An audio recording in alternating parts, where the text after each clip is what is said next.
বড় ভাই, এক বাইতে আমি 500 টাকা পাবো ভাই, আজকে একটা মাস ভাই, টাকা দেয় না ভাই, আজকে কালকে তুই কই আমার 500 টাকা দে না ভাই, চলেন ভাই আমার সাথে ভাই। কি করছ বেটা, তোর 500 টাকা আজকে এতদিন এক মাস আটকে রয়েছে বেটা। আরে ভাই 500 টাকা এক মাস, আজকে কালকে তো ভাই তাহলে ঘুরেতেছে ভাই। তুই এতদিন তোর বড় ভাইরা বলবি না বেটা। আরে বড় ভাই আমনে কি ছোটখাটো বিষয় লয়ে আমনে এরকম ভাই। আমি আচ্ছা তো ঠিক আছে বুঝতে চল, পারছি। কে তো চলেন ভাই। চল।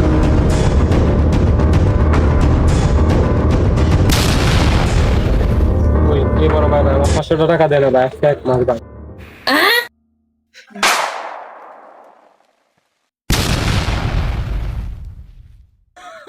আরে 500 টাকা না, 500 হ্যাঁ ভাই টাকা। 500।